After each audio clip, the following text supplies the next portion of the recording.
Le projet Raconte ta ville a d'abord été une suggestion de notre inspectrice SBSSA qui nous a invités justement à considérer l'implication des élèves dans un projet d'éducation au développement durable.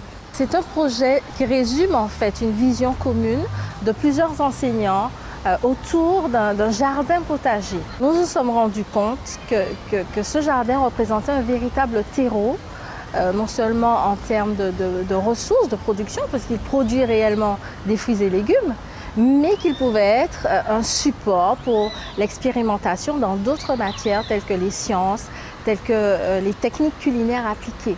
Voilà, donc ce jardin potager, l'idée c'est de montrer qu'on peut planter bio, qu'on peut cultiver bio et manger bio, et que par ailleurs, il participe aussi à l'embellissement du site, qu'en plein milieu d'une cité scolaire bétonnée, on peut avoir un écrin de senteurs et de saveurs. Le mot-clé, c'est histoire, puisqu'il s'agit véritablement d'une épopée. Alors, le point de départ, c'est un papillon, un morpho, papillon typique de la Guyane, qui va se retrouver dans ce jardin. Et donc, au contact des élèves qui vont tout naturellement cultiver les fruits et légumes et de ce fait les cueillir, ce morpho va se voir un petit peu dépossédé de ses fruits favoris, en l'occurrence la papaye. Et donc il va curieusement chercher à savoir mais ce qu'on en fait de cette papaye.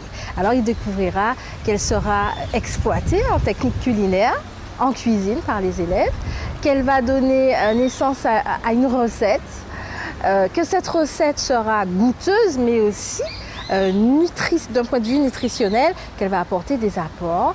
Nous verrons également que pour l'enseignement artistique, ce sera une véritable muse, je parle de la papaye. Et donc,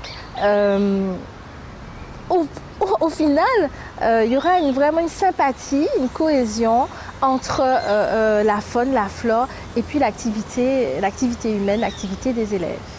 Les effets attendus de ce projet sont une mobilisation des élèves, une participation active et puis une transmission de valeurs, au-delà de l'établissement même, un retentissement vraiment de la volonté de s'impliquer en Guyane dans un développement durable.